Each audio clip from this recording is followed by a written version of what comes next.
So I'm having a chat with Lyra. How are you? I'm fantastic. How are you? Not too bad, thanks so much. So we've been playing a new single of yours called Queen. Tell us a little bit about the single.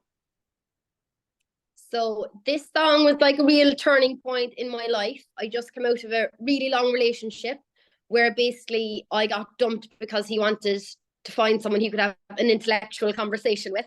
I was like, "Are you right on?" So anyway, that happened, and I kind of found it hard for a while being by myself and making decisions by myself. I'd been in a long relationship. And this was the turning point where I was like, you know what, girl, you're the queen of your own life. Make your own decisions, live in the now. If you want to have that one night stand, you go and have that one night stand, no judgments. So that's why I wrote Queen. So there she is. Fair enough indeed. And that is off your new record, which is out now. For those who have yet to hear it, what can people expect to hear on the record? So there's something for everyone. It's a bit of a pick and mix kind of bag. I had loads of fun making it. So you'll hear all about my ex, my ex, my ex, and my ex, which is great. You'll hear about me being a new single free woman that went to LA for the first time, and being a girl from a little village in Ireland. LA was like a massive shell shock. So I went a bit crazy. Um, and sonically, I suppose it's very storytelling. Everything's about me, my life, and what I've been through. Um, there's ups, there's downs, there's a little dance number there for you to get ready to when you're going out on a night out. There's something to ball your arse off to if you want to do that too. There's just something for everyone. I love her. Nice, awesome. And you must have made more music than what made it onto this record. What happens to those now? Do you consider them again for the future, or do you bin them off and start them again next time round? So yeah, I think I had in total on the list at the start, there was like 75 songs.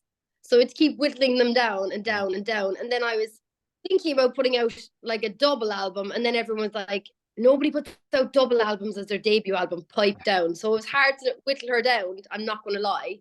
So there is some that I will definitely bring out into the world because I love them and I feel like they're really strong songs. And then there's others that I look back now, I'm like, you know what? You didn't make the album for a reason. You have to go. I'm sorry. So, and I'm always developing as like a person, a woman. So my songwriting is always going to develop. So it probably album two will have a lot more brand new songs on it. Nice. Can't wait for that. Now, I'd like to talk a little bit about the writing side of things. So for you, how do tracks normally start off? So for me, it's very weird and it might sound absolutely cheesy.com, but I have to say it in it because it's the truth, is it has to start from like an emotion that I have at that time. Like, for example, like when I had to write about, well, not I had to, I wanted to write about my breakup. I had to go through the phases almost of like the breakup grief that I was in order to write those type of songs. So if I'm in the studio and I'm feeling absolutely sad, it is always going to be a sad song. If I'm in there and I'm hungover to hell, I'm going to write about the party that I just had the night before. So for me, it always has to start from that initial feeling. Like I couldn't go in and be like, I want to write a ballad today because I need one, but I'm in on cloud nine and happy mode. It just doesn't work for me. So for me personally, it's that. And then there's always a few lyrics like going around. And then I'd go on to the melody. And normally kind of what I scat in the melody does become the overall gist of the song. Um, so it's kind of like a mixed bag, but for me, it definitely starts from that emotional feeling I have that day. That's what I have to write about. Awesome, awesome. And you get the chance to play these tracks live. You're heading out on tour. You've got some dates. I bet you can't wait to be doing some shows. I can't wait because this is actually the first couple of shows that I can play the full album because I went on an Irish tour. We done 22 dates and I could only tease the album because she wasn't out yet. Mm. So now I get to go on tour and sing whatever album songs I want because people have heard them. So it's very exciting and it's new and it's fresh. And, people, I done one other UK tour before after I supported Westlife, and it's kind of like something fresh for them to come back. A lot of people, I can't wait to see you again. At least they're not coming back and seeing the same show. So I'm very much looking forward for them to see the development. Good. And once these few tour dates are over with, what's your plan for the rest of the year and doing some shows? So we have loads more shows, which is great because that's where I really feel like I come out as an artist. They haven't told me all of them yet because I can't hold my water. And I'd be like, I'm doing this, this, this. And they're like, that's not announced yet. Shut up.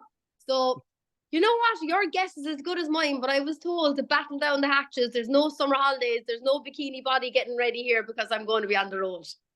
Awesome. I bet people can't wait to see you for the rest of this year as well. Festivals is coming up throughout the summer. You hoping to be at some festivals as well? I am. I'm at a lot of Irish festivals, but there is a few UK ones being thrown in as well. They haven't been announced yet, but I will keep everyone up to date on my social medias and on my website. And I hope that happens because I love festivals because it's the one time you get to get on stage. You don't know who's going to be there. I'm sure some people in the audience don't know who the hell's coming out on stage either, which is extra exciting. So you get to meet new people just by coincidence of life. So fingers crossed, I'll be at a lot of them. And are you hoping to go overseas? You've done here, you've done Ireland. You hoping to go into mainland Europe, over to the States maybe? I mean, I would love that. Don't get me wrong. I'm not sure they'd understand me, but I would love that so much. I talk very fast and I'm nervous. I'm like, the dogs. That's it. But there's no plans this year, but fingers crossed next year because it's something I would love to do and just experience, to be quite honest with you. So fingers crossed. I see all my idols doing it all the time. So I'm like, please bring me somebody. So let's see. Yeah, absolutely. Lyra, it's been a pleasure having a chat with you. Thank you so much. Thanks for your time.